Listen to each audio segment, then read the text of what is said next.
आज हम एसएससी के लिए रीजनिंग का प्रैक्टिस सेट चौथा देखेंगे। इसमें रीजनिंग के 25 इंपॉर्टेंट प्रश्न है।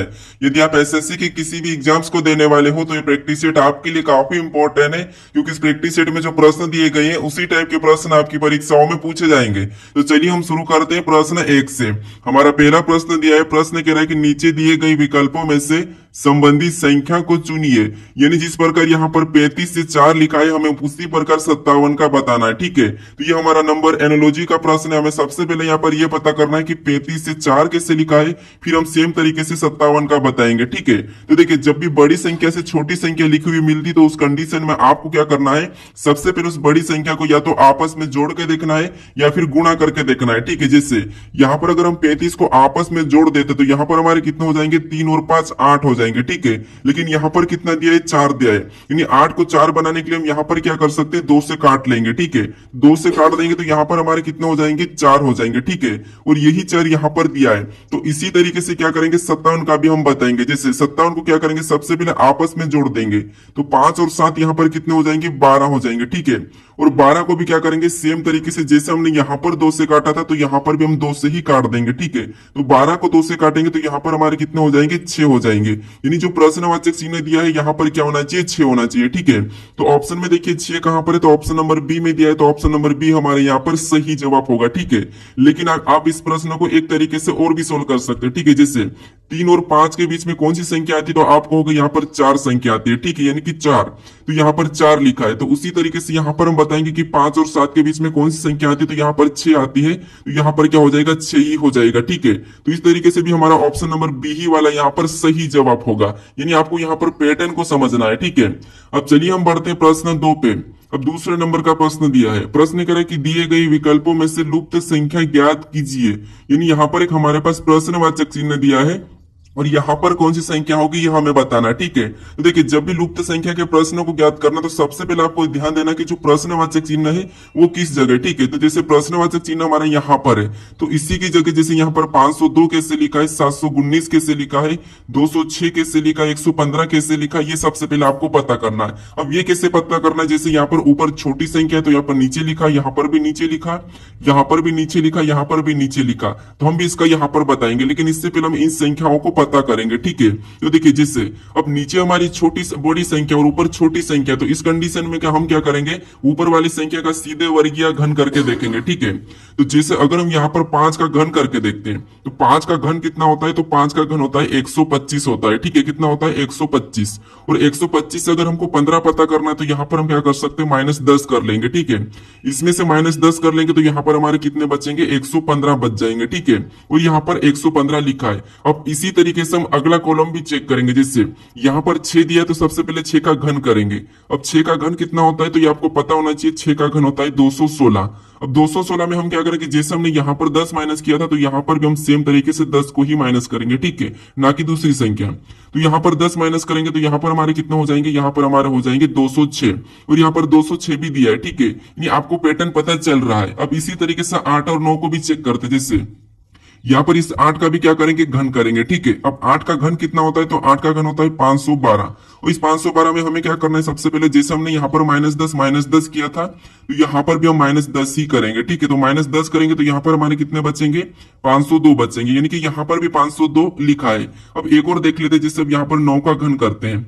अब 9 का घन कितना होता है, तो 9 का घन होता है 729, और 729 में से भी -10 करेंगे। ठीक है, तो यहाँ पर हमारे कितने बचेंगे, तो यहाँ पर हमारे बचेंगे 719। कितने बचेंगे, 719, और 719 भी यहाँ पर दिया है। यानी आपको यहाँ पर इस कॉलम में पैटर्न पता चल चुका है। ठीक है, ऊपर वाली संख्या का घन करना है और उसमें से 10 माइनस करना है। ठीक है, तो हम क्या करेंगे, यहाँ पर देखिए ऊपर वाली संख्या हमें कौन सी दी है, 7 दी, तो 7 का घन करेंगे। ठीक है, अब 7 का घन कितना होता है, तो 7 का घन होता है 343 होता है। ठीक है, तो इसका तो हमने घन किया, और घन करने के बाद जैसे हमने यहाँ पर -10 -10 -10 -10 किया तो यहाँ पर भी हम -10 ही करेंगे सेम तरीके से। ठीक है, यहाँ पर दूसरा तरीका नहीं लगाना।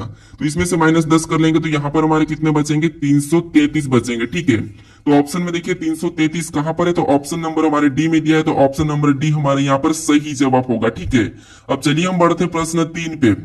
अब तीसरे नंबर का प्रश्न दिया है, ठीक है। और प्रश्न कह रहा है कि निम्नलिखित श्रृंखला श्रेणी को ज्ञात कीजिए। यानी यहाँ पर हमारे पास अंकों की एक श्रृंखला श्रेणी दी है, ठीक है। और इसी में दो प्रश्नवाचक चिन्ह दिए है, तो यहाँ पर कौन सी संख्या होगी ये हमें बताना है। तो अब देखिए, जब भी आपको श्रृंखला के प्रश्न को सोल्व करना है, ठीक है, तो देखिए आपको क्या करना है, सबसे पहले संख्या को ध्यान से देखना है कि संख्या किसी का वर्ग लिखा है या फिर किसी का घन लिखा है या फिर संख्या सम लिखी है या अभाज्य लिखी है या फिर विषम संख्या लिखी है, ठीक है।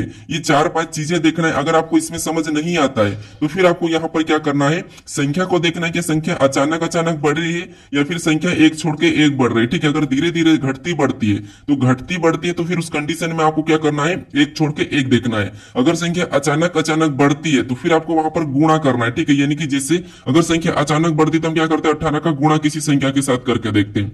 यानी यहाँ पर संख्या हमारी बढ़ रही है, कभी घट रही है, कभी बढ़ रही है, कभी घट रही है। तो इस कंडीशन में हम क्या करेंगे, एक छोड़ के एक चलेंगे, ठीक है। जैसे यहाँ पर देखिए 18 से 15 को छोड़ के हम ना कि हम 21 को देखेंगे, तो 18 से हम 15 को छोड़ के 21 को देखेंगे, तो यहाँ पर देखिए कितना हो रहा है, तो 18 में 3 को प्लस किया जा रहा है, ठीक है। उसी प्रकार और आगे देखेंगे तो 21 से 19 को छोड़ के 24 को देखेंगे, तो यहाँ पर भी कितना प्लस कर रहा है, तो यहाँ पर भी 3 को जोड़ रहा है, ठीक है। फिर देखिए 24 से हम क्या करेंगे, एक और 23 को छोड़ देंगे, तो यहाँ पर हमारी अगली संख्या निकल जाएगी। ये हम क्या करेंगे, जैसे यहाँ पर 3 प्लस किया था, यहाँ पर 3 प्लस किया, तो यहाँ पर भी हम क्या करेंगे, 24 में 3 को ही प्लस कर लेंगे, ठीक है। तो यहाँ पर कितनी संख्या हो जाएगी, तो यहाँ पर हो जाएगी 27 हो जाएगी, ठीक है। 24 में 3 को जोड़ेंगे तो यहाँ पर कितना हो जाएगा, 27। अब हम दूसरी संख्या को देखते हैं, ठीक है। जिससे अब दूसरी संख्या यानी कि यहाँ पर देखिए 15 से 19 लिखा है, यानी यहाँ पर क्या हो रहा है, तो यहाँ पर देखिए +4 हो रहा है, ठीक है। कितना हो रहा है, +4। तो देखिए यहाँ पर 19 से 23 को देखेंगे तो यहाँ पर क्या हो रहा है, तो यहाँ पर भी 4 को जोड़ा गया है, ठीक है। तो अगली संख्या बताने के लिए हम क्या करेंगे, 23 में भी 4 को ही जोड़ देंगे, ठीक है। 23 में क्या करेंगे, 4 को जोड़ देंगे। अब 23 में 4 को जोड़ेंगे तो यहाँ पर कितना हो जाएंगे, तो यहाँ पर हमारे 27 हो जाएंगे, ठीक है। तो देखिए यहाँ पर 27 और 27 होना चाहिए। तो ऑप्शन में देखिए 27 कहां पर है, तो 27 और 27 हमारे ऑप्शन नंबर बी में दिया है, तो ऑप्शन नंबर बी हमारे यहाँ पर सही जवाब होगा, ठीक है। अब चलिए हम बढ़ते हैं प्रश्न 4 पे। अब 4 नंबर का प्रश्न दिया है, ठीक है। और प्रश्न करे कि यदि m बराबर 13 और MBA बराबर 48 लिखा गया है तो BBAC बराबर क्या होगा, ये प्रश्न पूछा है, ठीक है। तो ये हमारा कोडिंग डिकोडिंग का प्रश्न है। हमें सबसे पहले यहाँ पर ये पता करना कि m बराबर 13 कैसे लिखा है, MBA बराबर 48 कैसे लिखा है। ये दोनों का पता करके हम क्या करेंगे, BBAC का बताएंगे, ठीक है, सेम तरीके से।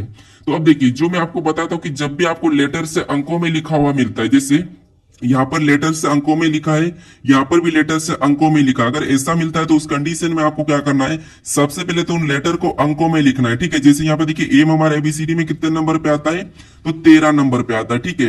और यहाँ पर 13 ही लिखा है। अब देखिए उसी तरीके से आगे पता करते हैं। जैसे यहाँ पर देखिए एम दिया और एम कितने नंबर पे आता है, 13 नंबर पे आता है।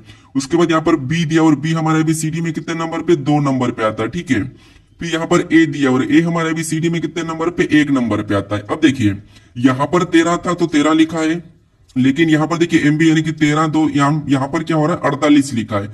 यहाँ पर देखिए हम क्या करें कि हमारे 48 हो जाए, ये सबसे पहले तो हम पता करते हैं, ठीक है। तो यहाँ पर देखिए इसका अगर हम आपस में गुणा करके देखते हैं, ठीक है, या फिर सबको प्लस कर लेते हैं, जैसे यहाँ पर इनको प्लस कर लेंगे तो 13 2 15 15 एक यहाँ पर कितने हो जाएंगे, 16 हो जाएंगे, ठीक है। लेकिन यहाँ पर क्या लिखा है, यहाँ पर लिखा है 48, यहाँ पर क्या लिखा है, 48 लिखा है, ठीक है। यानी यहाँ पर 13 आया था तो 13 ही लिखा था, लेकिन यहाँ पर 48 लिखा है। ये 48 बनाने के लिए हम क्या कर सकते हैं, यहाँ पर इसका 3 गुना कर लेंगे तब हमारे यहाँ पर कितने हो जाएंगे, हमारे यहाँ पर 16 का 3 गुना करेंगे तब हमारे यहाँ पर 48 हो जाएंगे, ठीक है। कितने, 48। लेकिन यहाँ पर 48 3 गुना करके लिखा, तो 13 को भी 3 गुना करना था, तो यहाँ पर तो सिर्फ 13 ही लिखा है। अब यहाँ पर 3 गुना कैसे किया, हम सबसे पहले तो इस पैटर्न को समझेंगे, ठीक है। तो यहाँ पर देखिए 3 गुना कैसे किया, अगर यहाँ पर m कितना अक्षर है तो एक ही अक्षर है, मतलब इसको 1 गुना करेंगे तब भी हमारे यहाँ पर कितना बचेगा, 13 बचेगा, ठीक है। उसी प्रकार MBA में कितने अक्षर है, तो 1 2 3 है, यानी यहाँ पर 3 अक्षर थे तो यहाँ पर 3 गुना किया, ठीक है। और यहाँ पर 1 अक्षर था तो 1 गुना किया। ये पैटर्न हमारा समझ में आया, ठीक है। अब इसी पैटर्न से क्या करेंगे हम, देखिए सबसे पहले B हमारे ABCD में कितने नंबर पे आता है, 2 नंबर पे, ठीक है। एक और B दिया तो ये भी कितने नंबर पे, 2 नंबर पे ही आता है। उसके बाद A दिया तो A कितने नंबर पे, 1 नंबर पे आता है। फिर C दिया तो C कितने नंबर पे, 3 नंबर पे आता है, ठीक है। अब हमें क्या करना, जैसे हमने यहाँ पर पहले प्लस कर लिया था, ठीक है, तो यहाँ पर भी हम इनको क्या करेंगे, जोड़ लेंगे। अब इनको आपस में जोड़ेंगे, 2 2 4 1 5 और 3 कितने हो जाएंगे, यहाँ पर 8 हो जाएंगे, ठीक है। अब जैसे यहाँ पर एक अक्षर था तो एक गुना किया था, यहाँ पर तीन अक्षर था तो तीन गुना किया, तो यहाँ पर हम क्या करेंगे, अक्षर को गिनेंगे फिर गुना करेंगे। तो यहाँ पर बी बी ए सी में कितना अक्षर है, तो चार अक्षर है, ठीक है। तो इस 8 को हम क्या करेंगे, यहाँ पर 4 गुना कर लेंगे सेम तरीके से। तो 8 का 4 गुना कितना होता है, 32 होता है, ठीक है। तो बीबीएससी का कोड क्या हो जाएगा, 32 हो जाएगा। तो ऑप्शन हमारे यहाँ पर सी वाला यहाँ पर सही जवाब होगा, ठीक है। कौन सा, ऑप्शन सी। अब चलिए हम बढ़ते प्रश्न 5 पे। अब 5वें नंबर का प्रश्न दिया है, ठीक है। वो प्रश्न कह रहा है कि निम्नलिखित विकल्पों में से असंगत शब्द समूह का चयन कीजिए। यानी कि यहाँ पर हमें बताना है कि जो हमें 4 विकल्प दिए हैं इनमें से 3 तो किसी न किसी तरह समान है, लेकिन एक अलग है, उसका हमें बताना है, ठीक है। तो अब देखिए क्या करेंगे, सबसे पहले हम समान यानी कि शब्दों को देखेंगे, अच्छे से समझेंगे। जैसे यहाँ पर पहला हमें दिया है, क्या दिया है, तो नई दिल्ली और भारत दिया है। ये देखिए भारत की राजधानी क्या है, नई दिल्ली है, ठीक है, ये पहला समूह है। दूसरा बीजिंग और चीन दिया है, तो चीन की राजधानी क्या हो जाएगी, बीजिंग है, तो यहाँ पर दिया है सही। फिर ढाका और यहाँ पर बांग्लादेश दिया है, यानी कि ढाका और बांग्लादेश, यानी कि बांग्लादेश की राजधानी क्या होती है, ढाका, ढाका है, ठीक है, तो यहाँ पर ढाका लिखा है। उसके बाद देखिए पाकिस्तान की राजधानी यहाँ पर होना चाहिए, लेकिन यहाँ पर क्या है, लाहौर है, जबकि पाकिस्तान की राजधानी क्या है, इस्लामाबाद है, ठीक है, क्या है, इस्लामाबाद है। तो ये हमारा क्या हो जाएगा, यहाँ पर अलग हो जाएगा, ठीक है। तो अलग कौन सा हो जाएगा, ऑप्शन डी वाला, ये असंगत है, क्योंकि यहाँ पर देखिए भारत की यहाँ पर राजधानी नई दिल्ली है तो नई दिल्ली को लिखा है, चीन की राजधानी बीजिंग है तो बीजिंग को लिखा है, बांग्लादेश की राजधानी ढाका है तो यहाँ पर ढाका को लिखा है। तो यहाँ पर भी क्या लिखना था, पाकिस्तान की राजधानी इस्लामाबाद लिखना था, लेकिन यहाँ पर लाहौर लिखा है, ठीक है, यहाँ पर लाहौर लिखा है। और हमें असंगत पूछा था, तो असंगत हमारा ऑप्शन नंबर डी है, तो ये वाला हमारा सही जवाब होगा, ठीक है, क्योंकि पाकिस्तान की राजधानी क्या होती है, यहाँ पर इस्लामाबाद होती है, ठीक है, उसकी है। अब चलिए हम बढ़ते प्रश्न 6 पे। अब 6 नंबर का प्रश्न दिया है, ठीक है, और प्रश्न कह रहा है कि अक्षर श्रृंखला श्रेणियों को ज्ञात कीजिए। यहाँ पर हमारे पास देखिए अक्षर और अंकों की एक श्रृंखला श्रेणी है, और इसी में पूछ रहा है कि यहाँ पर कौन सी संख्या और अक्षर होंगे, ये बताना है। तो अब देखिए जब आपको अक्षर और संख्या एक साथ मिले, ठीक है, श्रेणी में, अभी हमने उससे पहले यहाँ पर अंकों की श्रृंखला की थी, ठीक है, लेकिन आपको अक्षर और संख्या दोनों मिले, तो उस कंडीशन में आपको क्या करना है, एक एक को देखना है। चाहे तो आप यहाँ पर अक्षर को देख सकते हैं या फिर आप संख्या को। तो इसी कंडीशन में कोशिश करना है कि हम संख्या को देखें, ठीक है, संख्या को देखोगे तो आसानी से सोल्व हो जाएगा। जैसे यहाँ पर देखिए 48 से यहाँ पर 45 लिखा है, यहाँ पर माइनस कितना किया है, तो यहाँ पर -3 किया है। फिर 45 से यहाँ पर 42 लिखा है, यानी कि यहाँ पर माइनस कितना किया है, 3 किया है। फिर 42 से यहाँ पर 39 लिखा है, यानी कि यहाँ पर माइनस कितना किया है, तो 3 किया है। ये अगला बताने के लिए हम क्या करेंगे, यहाँ पर -3 कर लेंगे, तो 39 में से -3 करेंगे तो यहाँ पर कितने हो जाएंगे, 36 हो जाएंगे, ठीक है। तब आप ऑप्शन में देख लिए कि 36 कहां पर है, तो केवल हमारा ऑप्शन नंबर ए में दिया है, तो यही हमारे यहाँ पर सही जवाब होगा, ना कि हमें यहाँ पर अक्षर को भी चेक करना है, ठीक है। लेकिन फिर भी चेक कर सकते, जैसे यहाँ पे देखिए एल के बाद एम आता है, एम के बाद एन आता है, एन भी दिया है, एन के बाद ओ आता है, ओ भी दिया है, तो ओ के बाद यहाँ पर पी आना चाहिए, ठीक है, तो ये हमने पी को बताया। उसके बाद देखिए यहाँ पर देखिए टी के बाद यू आता है, यू को लिखा, यू के बाद वी आता है, वी को लिखा, वी के बाद डब्ल्यू आता है, डब्ल्यू को लिखा, तो डब्ल्यू के बाद कौन सा आता है ये हम बताएंगे, तो यहाँ पर एक्स हो जाएगा। तो यहाँ पर देखिए हमारा यहाँ पर श्रृंखला में अगला क्या निकला, तो पी एक्स, यहाँ पर 36, तो यहाँ पर देखिए पी एक्स 36 हमारा ऑप्शन नंबर ए वाला ही सही जवाब हो रहा है, ठीक है। अब चलिए हम बढ़ते प्रश्न 7 पे। अब 7वें नंबर का प्रश्न दिया है, ठीक है, और प्रश्न करे कि निम्नलिखित आर्य का चयन करे जो दिए गए वर्गों के बीच संबंध को दर्शाता है। यहाँ पर हमें दिया है आकृति दिया है, बेलन दिया है और आयत दिया है, ठीक है। इनके आपस में इनका वेन डायग्राम कैसा बनेगा ये प्रश्न पूछा है। अब देखिए जब भी आपको वेन डायग्राम यानी कि वेन आर्य का प्रश्न सोल्व करना है, तो सबसे पहले आपको क्या करना है, तीनों शब्दों को क्या करना है, ध्यान से देखना है कुछ सेकंड के लिए, ठीक है। हम देखते हैं जैसे आकृति, बेलन और आयत, ये तो हमारे पहचान के शब्द है। अब ऐसे में आपको क्या करना है, किसी भी एक शब्द का आरेख बना लेना, ठीक है। तो जैसे यहाँ पर देखिए हमें क्या दिया है, आकृति दी है, ठीक है, तो हम क्या करते हैं यहाँ पर आकृति का डायग्राम बना लेते हैं, ठीक है। उसके बाद अब क्या करना है, आपको दूसरे शब्द का डायग्राम बनाना है। जैसे दूसरा शब्द हमें यहाँ पर क्या दिया है, बेलन दिया है। अब बेलन का बनाने से आपको पहले ये देखना है कि जो आपने आकृति का डायग्राम बना लिया है, ठीक है, उससे कोई संबंध है या नहीं है। तो आप कहो कि बेलन एक आकृति है, मतलब इनका आपस में संबंध है। बेलन क्या है, एक आकृति है, मतलब आकृति के अंदर आएगी, ठीक है। तो हम क्या करेंगे, बेलन को अंदर बना लेंगे, आकृति के अंदर। उसके बाद आपको बनाना है तीसरे शब्द का, यानी कि तीसरा शब्द दिया हमारा आयत। तो आयत का बनाने से पहले हम देखेंगे कि आयत और बेलन का आपस में कोई संबंध है या नहीं है। तो आप कहो कि इनका तो कोई भी आपस में संबंध नहीं है, तो फिर यहाँ पर देखेंगे कि आयत और आकृति का है कि नहीं। तो यहाँ पर कहोगे आकृति का आयत से संबंध नहीं, कि आयत आकृति के अंदर आता है, ठीक है, आयत भी एक आकृति है, तो ये इसके अंदर आ जाएगा, तो इससे अलग बनेगा, ठीक है, क्योंकि इनका कोई आपस में कोई भी संबंध नहीं है, तो ये इससे अलग बन जाएगा, ठीक है। अब देखिए तीनों शब्दों का हमारे पास डायग्राम बन चुका है। तो किस टाइप का डायग्राम बना है, तो ये वाला डायग्राम बना है। तो ऑप्शन में देखिए कहां पर है, तो ऑप्शन ऑप्शन नंबर सी में दिया है, तो ऑप्शन नंबर सी हमारे यहाँ पर सही जवाब हो जाएगा। ठीक है, तो जैसे हमने जो बड़ा वाला डायग्राम बनाया है किसका बनाया है, तो आकृति का बनाया है। उसके बाद हमने जो डायग्राम इसके अंदर ये वाला बनाया ये आयत का बनाया है। उसके बाद हमने ये वाला जो डायग्राम बनाया है किसका बनाया है, बेलन का बनाया है। ठीक है, तो हमारा ऑप्शन नंबर यहाँ पर सी वाला सही जवाब हो जाएगा। अब चलिए हम बढ़ते हैं प्रश्न 8 पे। अब 8वें नंबर का प्रश्न दिया है। ठीक है, और प्रश्न कह रहा है कि निम्न आकृति में त्रिभुज की संख्या ज्ञात कीजिए, यानी इस आकृति में त्रिभुज की संख्या कितनी है ये आपको बताना है। ठीक है, तो अब देखिए जब हम त्रिभुज की संख्या काउंट करते तो देखिए आकृति हमें कैसे देखने को मिल रही, तो आपको क्या देखिए इस टाइप की तो है ही सही। जब इस टाइप की है, ठीक है, इस टाइप की हमें आकृति देखने को मिल रही है ये वाली। अब ये वाली मिलती तो आपको पता है इस कंडीशन में हम क्या करते हैं, यहाँ पर कॉलम में संख्या लिखते 1 और 2 और फिर 3 और जितने कॉलम है उतने लिख के क्या करते हैं, इनको आपस में जोड़ देते तो हमारे आकृति काउंट हो जाते हैं। यानी यहाँ पर कितने हो जाएंगे, तो यहाँ पर हमारे 10 हो जाएंगे। ठीक है, तो इस आकृति में कितने 10 से, लेकिन यहाँ पर आकृति हमें कैसी दिखने को मिल रही, तो यहाँ पर आकृति हमें कुछ इस प्रकार की देखने को मिल रही। जब ऐसी आकृति मिले तो आपको क्या करना है, कॉलम गिनना है सबसे पहले तो। ठीक है, जैसे इधर से गिनेंगे तो 1, फिर यहाँ पर 2, ये 3, ये 4, कितने कॉलम इधर से 4। अब इधर से गिने तो यहाँ पर कितने 1, फिर यहाँ पर देखिए 2, फिर 3 और यहाँ पर भी कितने 4। यानी देखिए अगर इधर से भी 4 और इधर से भी 4, ठीक है, तो उस कंडीशन में आपको क्या करना है, फिर जो कॉमन संख्या आ रही है उसका घन कर लेना। ठीक है, क्या करना है, घन करना है। यानी कि हम क्या करेंगे, कॉमन संख्या हमारी आ गई तो 4 का हम घन कर लेंगे, यानी कि यहाँ पर कितने हो जाएंगे 64 हो जाएंगे। ठीक है, जब हमने इधर से गिना तो 4 ही कॉलम है और इधर से भी हमने गिना तो 4 ही कॉलम है। तो ऐसी कंडीशन में इस आकृति में आपको क्या करना है, उस 4 का ही घन कर लेना, तो आपकी आकृति निकल जाएगी। ठीक है, तो ऑप्शन में देखिए 64 कहां पर है, तो ऑप्शन नंबर सी में दिया है, तो ऑप्शन नंबर सी हमारा यहाँ पर सही जवाब होगा।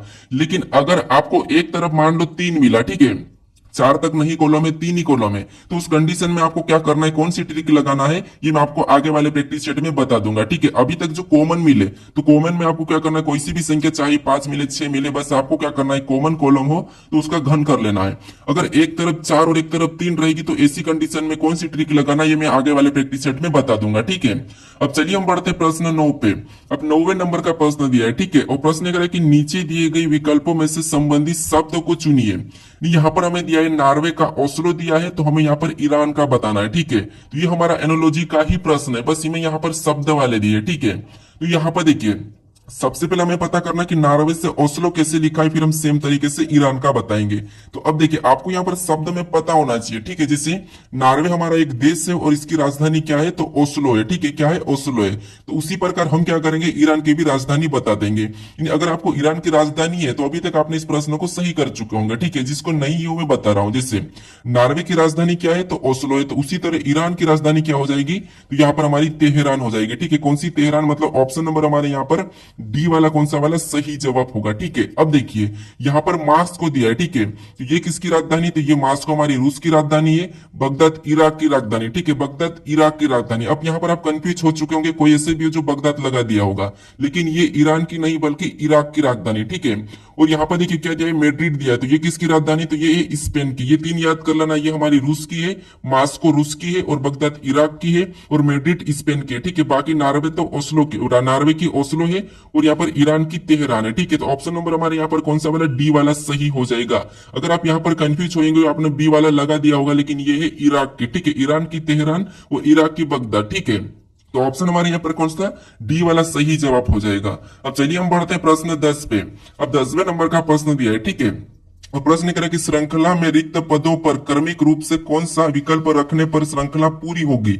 यहाँ पर हमें देखिए अक्षर और कुछ श्रृंखला में रिक्त स्थान है। ठीक है, तो यहाँ पर कौन से अक्षर को रखें कि ये श्रृंखला पूरी हो जाएगी, ये प्रश्न पूछा है। अब ऐसे प्रश्नों को कैसे सोल्व करना है ये तो मैं आपको बता चुका हूँ, या तो गिनना है और जोड़े बनाना है, या फिर आपको देखना है कि रिक्त स्थान कहाँ पर है। ठीक है, तो जैसे यहाँ पर देखते हम बी के बाद रिक्त स्थान है और यहाँ पर बी से पहले, यानी पहला वाला अक्षर कौन सा होगा, ये तो आपको ऑप्शन में भी दिख रहा होगा, जी है। ठीक है, तो यहाँ पर देखिए जब हम ऑप्शन से उठा के भर लेंगे या फिर यहाँ से देखेंगे जैसे एडवांस लेवल में, जैसे टी से पहले कौन सा वाला ये देखेंगे या बी के बाद, तो आपको कि बी के बाद कौन सा लेटर है, तो बी के बाद यहाँ पर एन देखने को मिल रहा है, यहाँ पर एन देखने को मिल रहा है। ठीक है, तो हम क्या करेंगे, यहाँ पर एन को भर देंगे। ठीक है, एन देखने को मिला तो एन को भरेंगे।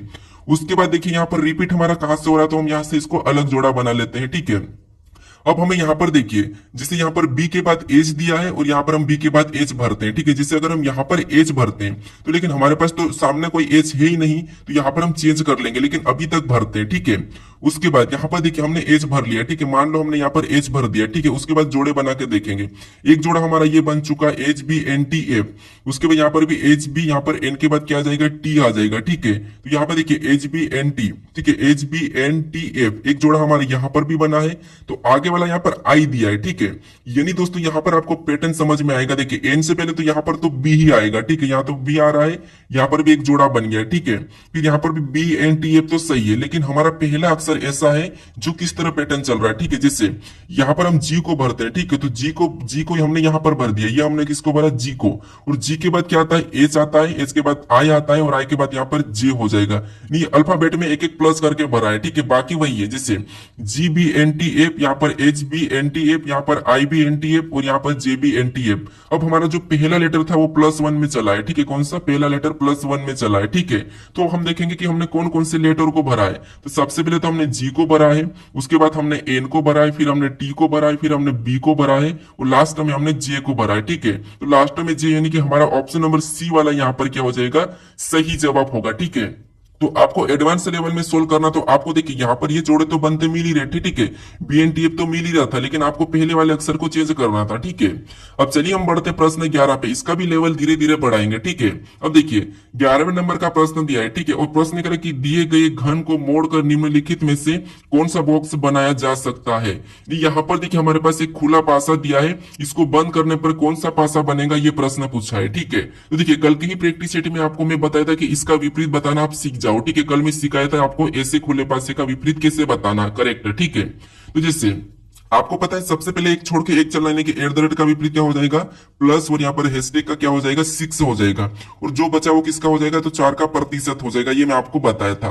अब ये विपरीत कैसे बताना एग्जैक्ट, ये मैं कल के प्रैक्टिस सेट में सिखा दिया था कि कभी भी गलती नहीं करना है, कैसे आपको कोना देखना है, कैसे आपको भुजाएं देखना है, ये मैं कल के प्रैक्टिस सेट में बता दिया हूँ, ठीक है। अब देखिए जब भी हम क्या करते हैं, पासे पे किसी का विपरीत बताते तो आपको पता है विपरीत हमेशा दिखता नहीं है, ठीक है, विपरीत एक साथ नहीं रहते। तो जैसे यहाँ पर देखिए हमारे पास हैशटैग, इसका विपरीत कौन है, तो आप कहोगे इसका विपरीत हमारा 6, ठीक है, यहाँ पर 6, और यहाँ पर प्लस, और प्लस का विपरीत क्या है, तो प्लस का विपरीत चिन्ह है @ है, ठीक है। उसके बाद देखिए 4 है, और 4 का विपरीत क्या है, तो 4 का विपरीत हमारा प्रतिशत है। अब ये एक दूसरे के विपरीत है। अब आपको यहाँ पर पता है कि ये विपरीत कभी भी एक साथ नहीं दिखते, तो पासे में ये एक साथ नहीं दिखना चाहिए। जैसे या तो आपको हेस दिखेगा तो 6 नहीं दिखेगा, अगर आपको प्लस दिखा तो @ नहीं दिखेगा, अगर @ दिखा तो प्लस नहीं दिखेगा, अगर आपको 4 दिखा तो प्रतिशत नहीं दिखेगा, और प्रतिशत दिखा तो 4 नहीं दिखेगा, क्योंकि हमें यहाँ पर बॉक्स बनाया जा सकता है, ये बताना है। तो अब देखिए जैसे यहाँ पर हम ऑप्शन ए से लेते हैं, तो यहाँ पर 6, 4 और हैशटैग दिया है, ठीक है। तो आपको पता है हेस और यहाँ पर 6 ये आपस में विपरीत है, तो ये एक साथ नहीं दिखना था, ठीक है, ये नहीं दिखना था, तो यहाँ पर एक साथ दिखे हैं, तो इसे हम नहीं बना सकते हैं, ठीक है। उसके बाद यहाँ पर दिया है @ दिया है, हेस दिया और प्लस दिया है। तो आपको यहाँ पर देखिए देखने को मिल रहा है कि प्लस और @ ये एक दूसरे के विपरीत है, तो ये भी एक साथ नहीं दिखना था, लेकिन यहाँ पर एक साथ दिख रहे हैं, तो ये भी हमारा नहीं बनाया जा सकता है, ठीक है। उसके बाद ऑप्शन सी को देखेंगे तो 4, 6 प्लस दिखा है, तो देखिए प्लस का यहाँ पर विपरीत क्या है, @ है, नहीं दिखा है। 4 का यहाँ पर विपरीत क्या है, तो प्रतिशत है, ये भी नहीं दिखा है। 6 का क्या है, तो हैशटैग है, ये भी नहीं दिखा है। मतलब इसको हम क्या करते हैं, बना सकते हैं, ठीक है, क्योंकि यहाँ पर विपरीत में से कोई एक दिख रहा है, मतलब इसे हम बना सकते हैं, ठीक है। फिर ऑप्शन डी को भी चेक कर लीजिए, क्योंकि अभी तक हमारा ऑप्शन सी वाला तो सही हो गया, ठीक है। फिर यहाँ पर देखिए हमें प्रतिशत और यहाँ पर 4 एक साथ दिख रहे हैं, क्योंकि ये आपस में विपरीत है, तो इसे भी हम नहीं बना सकते। अब हमारा ऑप्शन कौन सा वाला सही हो रहा है, तो ऑप्शन नंबर सी हमारा यहाँ पर सही जवाब हो रहा है, ठीक है। तो ये पासे को बंद कैसे करना ये आपको मैं बताया हूं। अब आपको अगले वाले प्रैक्टिस सेट में बताऊंगा कि पासे को खोलना कैसे है, ठीक है। अब चलिए हम बढ़ते प्रश्न 12 पे। अब 12 नंबर का प्रश्न दिया है, ठीक है। अब प्रश्न ये कह रहा है कि किसी सांकेतिक भाषा में प्रोजेक्ट को KLVG लिखा जाता है, यानी कि लिखा गया है, तो उस प्रकार प्राउड को क्या लिखा जाएगा, ये प्रश्न पूछा है, ठीक है। ये भी हमारा कोडिंग डिकोडिंग का ही प्रश्न है, और परीक्षा में आपको पता है कोडिंग डिकोडिंग के प्रश्न 2 या 3 पूछे जाते हैं, ठीक है। तो यहाँ पर देखिए हमने पहले अंकों वाले किए थे, यहाँ पर हमारे पास लेटर से लेटर ही कोड है। तो ऐसी कंडीशन में आपको क्या करना है, जो जिसका कोड दिया है उससे ही लिखना है। जैसे यहाँ पर हमें दिया है प्रोजेक्टर, ठीक है, प्रोजेक्टर का क्या कोड दिया है, तो सबसे पहले आपको प्रोजेक्टर को लिख लेना अपने पेन से, जो आपको वहां पर एग्जाम हॉल में मिलेगा, ठीक है। उस पर आपको इस प्रकार लिखना है, जो भी दिया है लेटर वाला अक्षर, ठीक है। उससे लिखने के बाद आपको क्या करना है, जैसे हमने इसको लिखा है, ठीक है, और इसका कोड यहाँ पर क्या दिया, KLVG लिया, ठीक है। तो उसको हम क्या करेंगे, उसके नीचे ही आपको लिखना है, जैसे K, उसके बाद LV और G लिख लेना, ठीक है। ये कोड दिया, इसको लिखना। उसके बाद आपको पता करना है कि ये कोड कैसे, देखिए यहाँ पर हमारे पास ज्यादा अक्षर है और यहाँ पर कम अक्षर है, तो ऐसी कंडीशन में आपको क्या करना है, या तो एक छोड़ के एक भी देख सकते हैं। अब देखते हैं हम कैसा क्या हो रहा है, ठीक है। तो यहाँ पर देखिए पी का ऑपोजिट यानी कि पी का विपरीत लेटर क्या होता है, के, और के को यहाँ पर लिखा है। उसके बाद यहाँ पर देखिए आर को तो इसने छोड़ दिया है, ठीक है, आर को छोड़ा, और एल का विपरीत लेटर क्या होता है, एल, एल है, ठीक है, तो एल को लिखा है, फिर जे को छोड़ा है, ठीक है, और वी, ई का विपरीत लेटर क्या है, तो वी है, ई का क्या है, वी लेटर है, तो यहाँ पर ई लिखा, वी लिखा है, और सी को यहाँ पर वापस छोड़ा है, और टी का विपरीत लेटर जी है, तो यहाँ पर जी लिखा है। यहाँ पर देखिए एक छोड़ के एक उसका विपरीत लेटर लिखा है, ठीक है। तो हम क्या करेंगे, जैसे इसका विपरीत लेटर बताएंगे सबसे पहले, तो पी का, तो आपको पता है पी का विपरीत लेटर क्या है, के, ठीक है, ये हम सेम तरीके से बता रहे हैं। उसके बाद हमें जैसे इसने एक को छोड़ दिया था, तो हम भी यहाँ पर इसको छोड़ देंगे और यहाँ पर ओ का बताएंगे। अब ओ का विपरीत लेटर क्या होता है, एल होता है, ठीक है, एल है। उसके बाद हम वापस से क्या करेंगे, जैसे इसने और एक को छोड़ा, तो हम भी यहाँ पर एक को छोड़ देंगे, ठीक है। उसके बाद हम डी का विपरीत लेटर बताएंगे। अब डी का विपरीत लेटर क्या है, तो आपको पता है डी का डब्ल्यू है। अब ये हमारा कोड बना है, ठीक है, तो ये हमें ऑप्शन में देखना है कि कहां पर है, के एल डब्ल्यू। तो के एल डब्ल्यू हमारा ऑप्शन नंबर देखिए यहाँ पर कौन सा हो जाएगा, तो यहाँ पर हमारा ऑप्शन नंबर हम किसको मानेंगे, तो यहाँ पर ऑप्शन नंबर देखिए जो यहाँ पर पी है, ठीक है, इसकी जगह आपको क्या करना है, के कर लेना, ठीक है, क्योंकि यहाँ पर टाइपिंग मिस्टेक है, ठीक है, क्या है, टाइपिंग मिस्टेक, यानी कि के एल डब्ल्यू हमारा ऑप्शन नंबर कौन सा वाला, ए वाला सही जवाब होगा, ठीक है। तो जिस तरीके से यहाँ पर कोट किया था, तो हमने भी सेम तरीके से यहाँ पर बताया, ठीक है। कभी कभी क्या होता है, टाइपिंग मिस्टेक हो जाती है। अब चलिए हम बढ़ते प्रश्न 13 पे। अब 13 नंबर का प्रश्न दिया है, ठीक है, और प्रश्न कह रहा है कि दिए गए संयोजन का सही दर्पण छवि का चयन कीजिए। यानी दोस्तों यहाँ पर हमें देखिए कुछ अक्षर और अंक दिए हैं, इसकी दर्पण छवि इस तरफ कैसी बनेगी, ये प्रश्न पूछा है, ठीक है। देखिए हम यहाँ पर देखेंगे एम पे तो कोई प्रभाव नहीं पड़ेगा, मतलब एम तो हमारा ऐसा ही रहेगा, ठीक है। यहाँ पर उल्टा होगा, ठीक है, कैसा हो जाएगा, तो यहाँ पर देखिए उल्टा एम हो जाएगा। तो ऑप्शन में देखेंगे तो सभी में वैसा ही है। उसके बाद 5 को देखेंगे, ठीक है, तो 5 हमारा कैसा हो जाएगा, तो 5 हमारा ऐसा हो जाएगा। तो यहाँ पर देखिए 5 हमारा इसमें नीचे की ओर झुका है, तो हमारा ऑप्शन सी नहीं होगा, इसको हटा लेंगे। उसके बाद वी पर भी कोई प्रभाव नहीं पड़ेगा, वी ऐसा ही होगा। लेकिन यहाँ पर वी नीचे की ओर झुकाएंगे तो ये भी हमारा नहीं होगा, तो बी भी हमारा हटेगा। फिर एफ हमारा पलट जाएगा, एफ हमारा कैसा बनेगा, ऐसा बनेगा, ठीक है। तो यहाँ पर एफ हमारा नीचे की ओर झुक रहा है, तो ये भी नहीं होगा। अब बचा हमारे पास केवल ऑप्शन डी, तो यही हमारा सही हो जाएगा। आगे हमें चेक करने की कोई जरूरत नहीं है, ठीक है। हमने यहाँ पर 3 गलती एग्जिट यानी कि करेक्ट 3 गलती बता दी है, तो हमारा ऑप्शन डी यहाँ पर सही हो जाएगा, क्योंकि उतना समय नहीं मिलता है आपको फटाफट गलती निकालना और आगे बढ़ना है, ठीक है। अब चलिए हम बढ़ते प्रश्न 14 पे। अब 14 नंबर का प्रश्न दिया है, ठीक है, और प्रश्न करें कि यदि प्लस का अर्थ माइनस और माइनस का अर्थ गुणा और गुणा का अर्थ भागित और भागित का अर्थ प्लस है, तो निम्नलिखित अभिव्यक्ति का मान ज्ञात क्या होगा। यानी दोस्तों जब आपको ऐसा प्रश्न मिले, जब अर्थ दिया जाता है प्लस माइनस का, ठीक है, तो उस कंडीशन में जो समीकरण दिए उसको क्या करना है, आपको चिन्ह बदल के सोल्व करना है, ठीक है। जैसे यहाँ पर हम लिखेंगे 9, 9 दिया है तो हम 9 को लिख लेते हैं। उसके बाद हमें चिन्ह यहाँ पर कौन सा मिला है, माइनस, और हमें प्रश्न में कह रहा है कि माइनस का अर्थ होता है गुणा, तो हम क्या करेंगे, यहाँ पर माइनस की जगह गुणा लगा लेंगे, ठीक है, बस यही करना है। आगे वापस से 9 लिखा है तो हमें क्या करना है, 9 को लिखना है।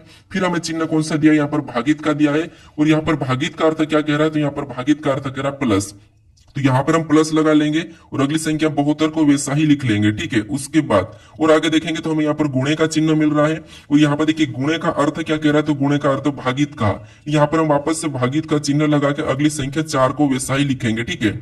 उसके बाद और हमें चिन्ह मिल रहा है प्लस, और यहाँ पर प्लस का अर्थ क्या कहा, माइनस, तो माइनस लगा के हम 6 को उतार लेंगे। अब ऐसा करने के बाद आपको क्या करना है, यहाँ पर इस समीकरण को सोल्व करना है बोर्ड मास रूल पे, ठीक है। सबसे पहले भाग, फिर गुणा, फिर प्लस या माइनस, ठीक है। देखिए सबसे पहले अगर हम भाग सोल्व करेंगे तो 9 और गुणा 9 तो ये वैसा ही उतर जाएगा, प्लस का भी वैसा ही रहेगा। अब इसमें हम क्या करेंगे, भाग देंगे, तो यहाँ पर देखिए 18 चौक 72 यानी कि 18 बार में ये भाग जाएगा, ठीक है। ये भाग कितने बार में, 18 बार में, फिर -6 वैसा ही उतर जाएगा। उसके बाद यहाँ में हम क्या करना है, गुणा करना, तो यहाँ पर गुणा करेंगे तो यहाँ पर 9 में कितने हो जाएंगे, 81, और प्लस हम क्या करेंगे, यहाँ पर 18 कर लेंगे, ठीक है। प्लस कितने करेंगे, 18 और -6। अब इसमें हम प्लस 18 करेंगे तो यहाँ पर हमारे कितने हो जाएंगे, तो यहाँ पर हमारे हो जाएंगे देखिए 8 और यहाँ पर देखिए 8 और 9 यानी कि यहाँ पर 99 हो जाएंगे, ठीक है, 99। अब 99 हम क्या करेंगे, 81 और 18 को जोड़ेंगे तो 99 हो जाएंगे, और 99 से हम क्या करेंगे, -6 को कर लेंगे, तो यहाँ पर हमारे कितने बचेंगे, तो 93 यानी कि 93 बचेंगे, ठीक है। तो यही हमारा सही जवाब हो जाएगा, ठीक है। कौन सा वाला, 93 यानी कि 93। तो ऑप्शन नंबर हमारा यहाँ पर डी वाला सही जवाब होगा, ठीक है। तो आपको क्या करना है, चिन्ह बदल के यहाँ पर सोल्व करना है। एक और टाइप इसमें पूछी जाती है कि पहले से चिन्ह दिए जाते हैं और आपस में किस चिन्ह को बदलेंगे, जो कि आपको मैं अगले प्रैक्टिस सेट में बता दूंगा। ठीक है, अब चलिए हम बढ़ते प्रश्न 15 पे। अब 15 नंबर का प्रश्न दिया है। ठीक है, और प्रश्न कह रहा है कि उस विकल्प का चयन करें जो दिए गई संख्या समूह के समान नहीं है। यानी दोस्तों यहाँ पर हमें यह कह रहा है कि जो संख्या हमें समूह दी है, ठीक है, ये इसके समान कौन से विकल्पों में नहीं है, हमें ये बताना है। तो उससे पहले आपको यह पता करना है कि यहाँ पर ये समूह आपस में ये कैसे लिखे। हम इन समूह का पता कर लेंगे, फिर इसके जैसा ऑप्शन में नहीं है वो बताएंगे। ठीक है, तो देखिए समूह पता करने के लिए आपको पता है हम क्या करते हैं, नंबर एनालॉजी के जब प्रश्न सोल्व करते हैं तो वहां पर क्या करते हैं, जब बड़ी संख्या दी जाती है तो उसको वर्ग या घन करके पता करते हैं। ठीक है, तो जिससे यहाँ पर भी 4 से क्या दिया है 75, यहाँ पर 2 से 9 दिया है, तो बड़ी संख्या लिखी मतलब हम यहाँ पर घन या वर्ग करके ही देख लेंगे। जिससे अगर हम यहाँ पर 4 का घन करते हैं तो आपको पता है 4 का घन कितना होता है, 64 होता है। ठीक है, कितना 64, उस 64 से 75 बना है, मतलब यहाँ पर कितना प्लस किया है, तो 11 प्लस किया है। ठीक है, अब यही देखते हैं तो 2 का भी क्या करते हैं, घन करते हैं। ठीक है, अब 2 का घन कितना होता है, तो आपको पता है 8 होता है, और 19 बनाने के लिए यहाँ पर भी सेम तरीके से यहाँ पर 11 को ही जोड़ा है। ठीक है, घन करके यहाँ पर प्लस 11 किया है, और इसमें भी घन करके ने यहाँ पर प्लस 11 किया है। तो इस समूह का तो हमें पता चल चुका है कि पहली संख्या का घन करके उसमें 11 जोड़ना है। ठीक है, यही वाला हमारे पास ऑप्शन में नहीं होना चाहिए। तो हम ऑप्शन में देखेंगे, जैसे 5 का घन करेंगे और प्लस 11 करेंगे। ठीक है, तो कितने हो जाएंगे, 36, क्योंकि 5 का घन होता है 125 और 125 में 11 जोड़ देंगे तो 36 हो जाएंगे। ये तो हमारा समूह के समान है। ठीक है, तो ये तो हमारा नहीं हो सकता, क्योंकि ये इसके समान है तो नहीं हो सकता, क्योंकि हमें पूछा था कि समान नहीं है, तो ये समान है तो नहीं हो सकता। उसके बाद ऑप्शन बी को देखिए, यहाँ पर 7 का घन कितना होता है, 343, और 343 में से भी हम क्या करेंगे, 11 को प्लस कर देंगे तो कितने हो जाएंगे, 354 हो जाएंगे। यानी ये भी हमारा इस समूह की तरह ही है। ठीक है, तो ये भी समान है तो ये भी नहीं होगा, क्योंकि हमें तो पूछा है समान नहीं है। ठीक है, तो ऑप्शन बी भी नहीं होगा। ऑप्शन सी को देखिए, यहाँ पर 6 का घन करेंगे तो 6 का घन कितना होता है, 216, और 216 में हम 11 को जब जोड़ देंगे, ठीक है, 11 को जोड़ेंगे तो यहाँ पर हमारे होना था 227 लगभग होना था। ठीक है, लेकिन यहाँ पर 212, लेकिन यहाँ पर माइनस करके लिखा है, मतलब ये हमारा इस समूह से अलग है। ठीक है, इस समूह से ऑप्शन नंबर सी वाला अलग है, और हमें यहाँ पर समूह के समान नहीं है ये पूछा था, तो ऑप्शन नंबर सी वाला हमारा यहाँ पर सही हो जाएगा। ठीक है, फिर ऑप्शन डी को भी चेक कर लीजिए, 3 का घन करेंगे तो 27, 27 में हम 11 को जोड़ देंगे तो कितने हो जाएंगे, 38। ये भी हमारा उस समूह के समान ही है। ठीक है, कौन सा वाला समान है, मतलब हमें समान नहीं पूछा था, तो ये वाला भी नहीं होगा। ऑप्शन हमारे यहाँ पर सी वाला सही जवाब होगा। ठीक है, क्योंकि बाकी 3 ऑप्शन तो हमारे इसकी तरह है। ठीक है, इस समूह के जैसे है, लेकिन ऑप्शन सी हमारा इस समूह के समान नहीं है, हमें नहीं पूछा था, तो यही हमारा सही जवाब हो जाएगा। ठीक है, अब चलिए हम बढ़ते हैं प्रश्न 16 पे। अब 16 नंबर का प्रश्न दिया है। ठीक है, और प्रश्न कह रहा है कि कथन दिया है और निष्कर्ष दिया है।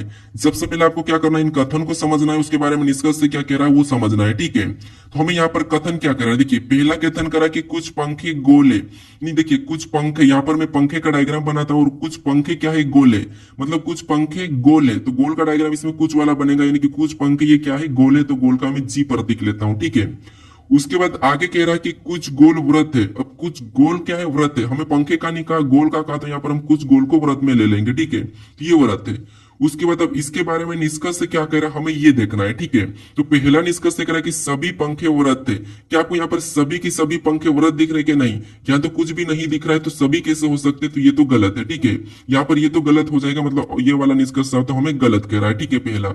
अब दूसरे को देखेंगे, सभी व्रत गोल है, क्या सभी व्रत गोल दिख रहे क्या, तो नहीं, यहाँ पर कुछ व्रत गोल है, सभी नहीं है, कुछ व्रत गोल है, तो इसीलिए ये भी गलत कह रहा है, तो मतलब दोनों हमारे यहाँ पर निष्कर्ष गलत ही कह रहा है, तो दोनों हमारे सत्य नहीं है। ठीक है, तो ऑप्शन में देखिए कहां पर है, तो ऑप्शन नंबर सी में दिया है, तो ऑप्शन नंबर सी हमारा यहाँ पर सही जवाब हो जाएगा।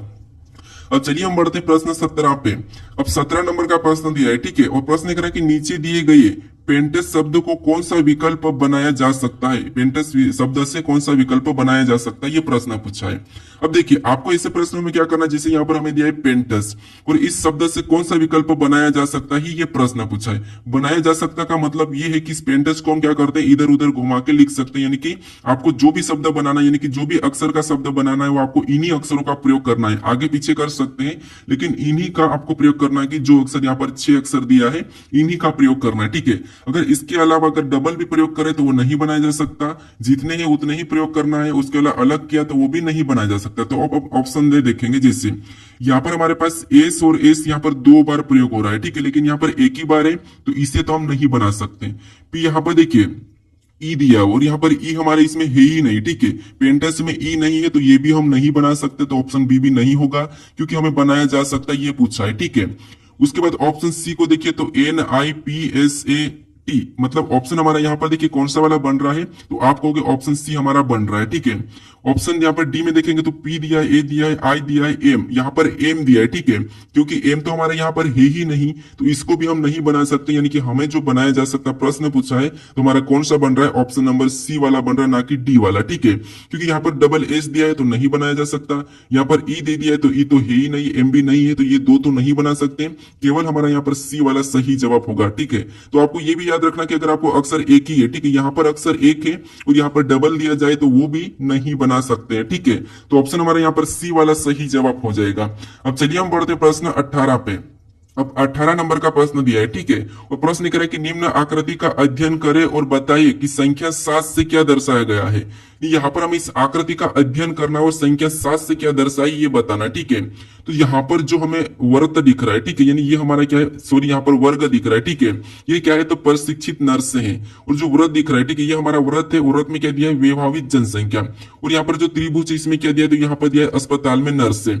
अब हमें संख्या 7 में क्या दर्शाई ये बताना है। ठीक है, तो देखिए इसके यहाँ पर देखिए इसके अंदर तो संख्या 7 नहीं है, यानी कि हमारे पास प्रशिक्षित नर्स के अंदर तो संख्या नहीं है, तो इसे हम हटा लेंगे। ठीक है, अब हमें संख्या 7 किस किस के अंदर दिख रही है, तो हमारी संख्या दिख रही है एक तो हमारे व्रत के अंदर भी है और त्रिभुज के अंदर भी है। ठीक है, तो अब हमें क्या करना है, यहाँ पर बताना है कि विभाजित जनसंख्या को भी दर्शा रहा है और अस्पताल में नर्से को भी दर्शा रहा है। तो हम ऑप्शन में देखेंगे कि विभाजित प्रशिक्षित नर्से को दर्शा रहे थे, क्या आप कहोगे यहाँ पर तो नहीं दर्शा रहा है, तो ये ऑप्शन तो गलत हो जाएगा। ठीक है, फिर ऑप्शन में देखेंगे अस्पताल में विवाहित नर्स है, हाँ ये दर्शा रहा। ठीक है, अस्पताल में विवाहित नर्स को दर्शा रहा है। उसके बाद यहाँ पर ऑप्शन सी को देखेंगे तो अविवाहित प्रशिक्षित नर्स को दर्शा रहा, तो प्रशिक्षित अविवाहित को भी नहीं दर्शा रहा, क्योंकि यहाँ पर तो इसने नहीं दर्शाया। ठीक है, उसके बाद प्रशिक्षित नर्से को दर्शा रहा गया, तो ऑप्शन डी भी हमारा नहीं होगा, यानी कि ऑप्शन बी हमारा यहाँ पर सही होगा। जो संख्या 7 है वो किसको दर्शा रही, तो यहाँ पर अस्पताल में विवाहित नर्से को दर्शा रही। ठीक है, 2 को दर्शा रही, तो ऑप्शन बी हमारा यहाँ पर सही जवाब हो जाएगा। ठीक है, ये वेन आरेख का ही दूसरा टाइप है। अब चलिए हम बढ़ते प्रश्न 19 पे। अब 19 नंबर का प्रश्न दिया है। ठीक है, और प्रश्न कहे कि निम्न आकृति में आयतों की संख्या कितनी है। अब देखिए आपको ऐसी आकृति मिले और आपको आयतों की संख्या पूछे, तो उस कंडीशन में आपको कौन सी ट्रिक लगाना है। आप अगर सिंगल सिंगल गिनोगे तो आप बहुत ज्यादा कंफ्यूज हो जाओगे और आप गिन नहीं पाओगे। ठीक है, तो इस कंडीशन में आपको क्या करना है, सबसे पहले जैसे हमने त्रिभुज में क्या करते हैं, कॉलम में संख्या लिख के जोड़ देते हैं, वर्ग में क्या करते हैं, लास्ट से लास्ट वाली के साथ गुणा करते हैं, और आयत में आपको क्या करना है वो समझिए। अगर आपको वर्ग का नहीं पता है तो वर्गों का मैं इससे पहले वाले प्रैक्टिस सेट में बता चुका हूं। ठीक है, कि वर्ग कैसे बताना ट्रिक से।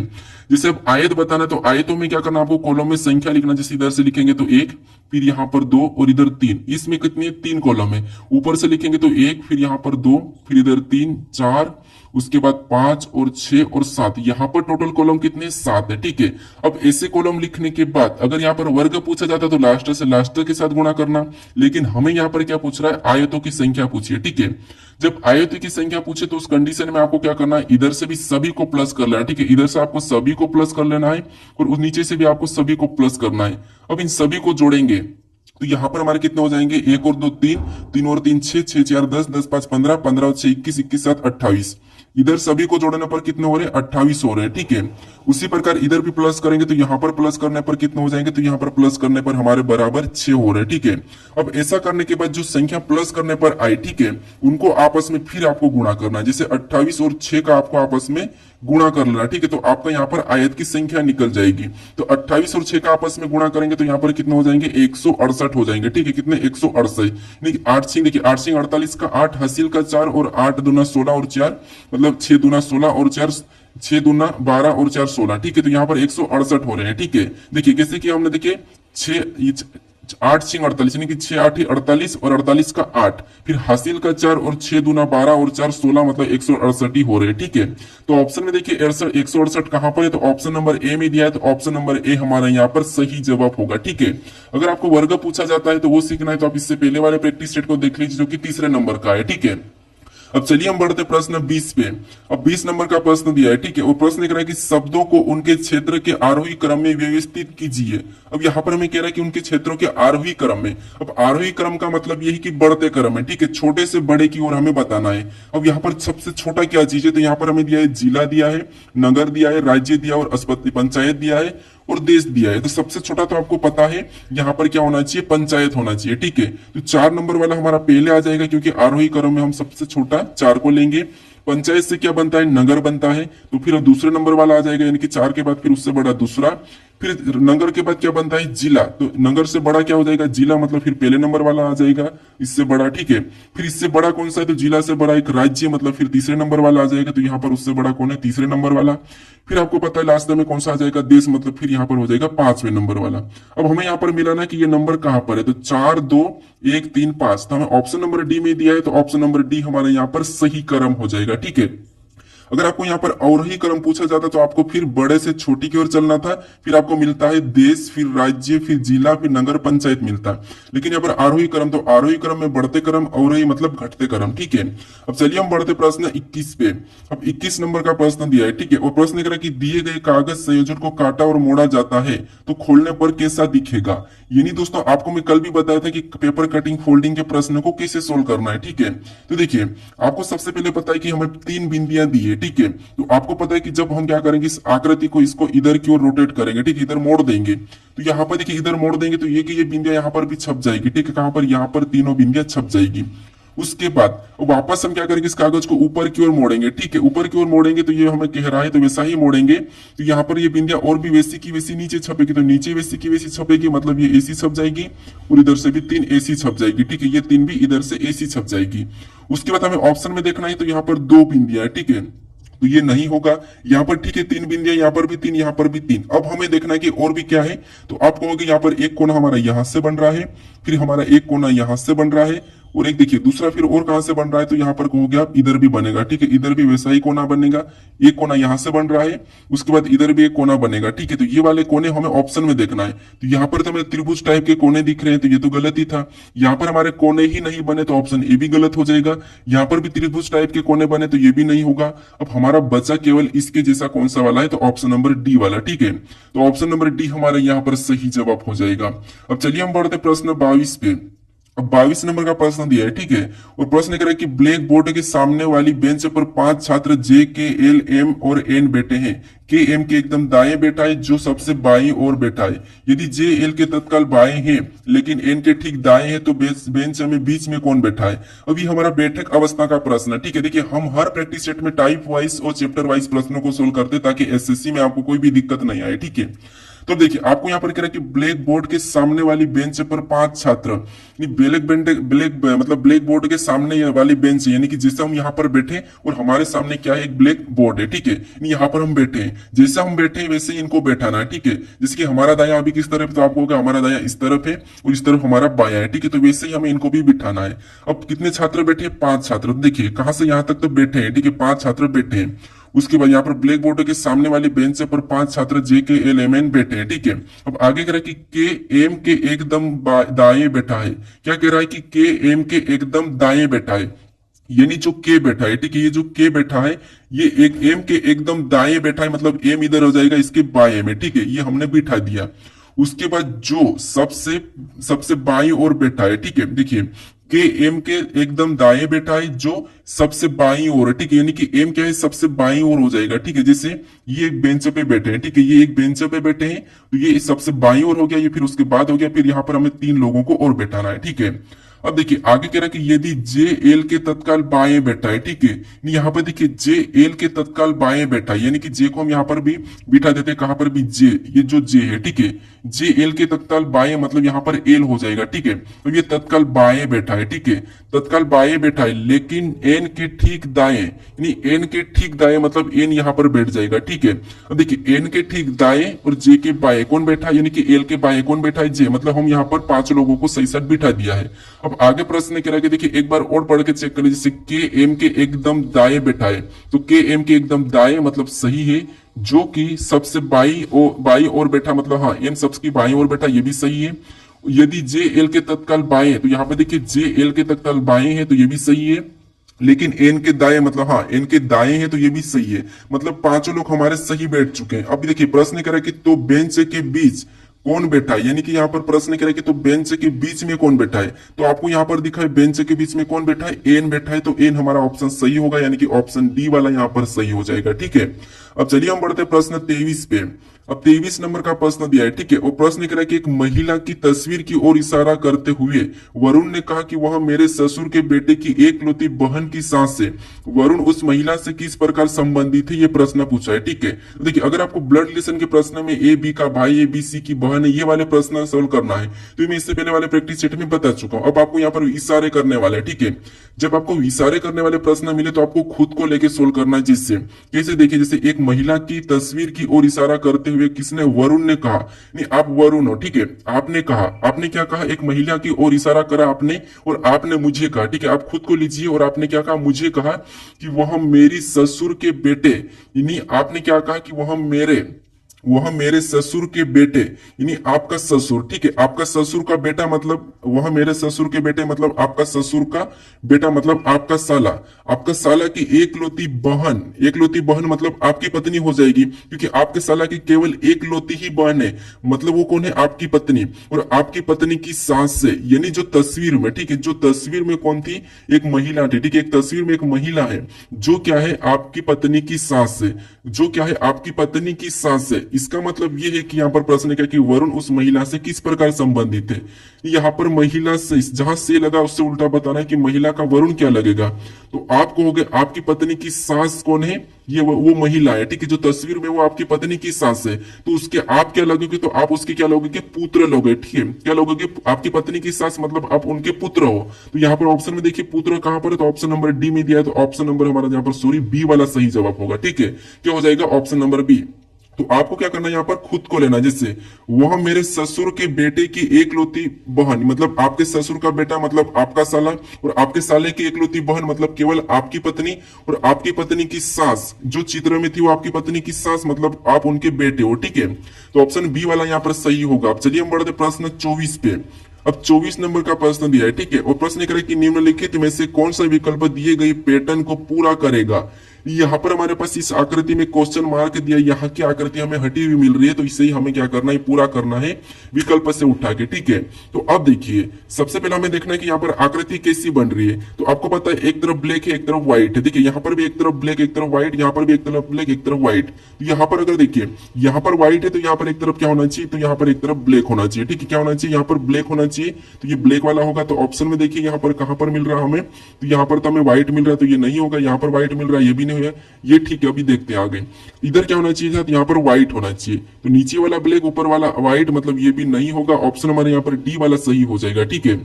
कौन सा वाला, ऑप्शन नंबर डी वाला। अब चलिए हम बढ़ते प्रश्न 25 पे। अब 25 नंबर का प्रश्न दिया है, ठीक है। और प्रश्न कह रहा है कि उस विकल्प का चयन करें जो सीट को रेखा पर मोड़ा जाता है तो पैटर्न कैसा दिखाई देगा, ठीक है। यानी दोस्तों यहाँ पर सीट है, ठीक है, इसको हमें क्या करना है, इस रेखा पर मोड़ना है, ठीक है।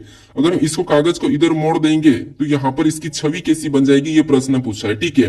तो इसका जवाब मुझे कमेंट करके बताएं, ठीक है, क्योंकि मैं यहाँ पर पेपर कटिंग फोल्डिंग के प्रश्न सोल्व करा चुका हूँ। बस उसी के बाद आपको मोड़ना है और इसकी छाया कैसी बन जाएगी ये आपको बताना है, ठीक है। आपको यहाँ पर ऑप्शन में भी देखने को मिल रहा है जैसा की वैसा, ठीक है। तो इसका सही जवाब मुझे कमेंट करके बताइए। अब देखिए, अगर आप इस चैनल को अभी तक सब्सक्राइब नहीं करे तो आप अभी इस चैनल को जरूर सब्सक्राइब कर लीजिएगा, ठीक है। अगर आप इससे पहले वाले पार्ट को, अभी तक तीसरे वाले पार्ट को नहीं देखे हो तो यहाँ पर क्लिक करके उस पार्ट को देख लीजिएगा। अगर आपको उसकी प्ले लिस्ट चाहिए, ठीक है, इन क्लास 1 की प्ले लिस्ट चाहिए यहाँ पर आपको, तो प्ले लिस्ट पर क्लिक करके इसे भी जरूर सेव कर लीजिएगा, ठीक है। और इस चैनल को अभी तक आप अपने दोस्तों तक शेयर नहीं किया तो शेयर जरूर कर लीजिएगा दोस्तों, और वीडियो को भी लाइक जरूर कर दीजिएगा, ठीक है। अब चलिए हम मिलते हैं नेक्स्ट वीडियो में।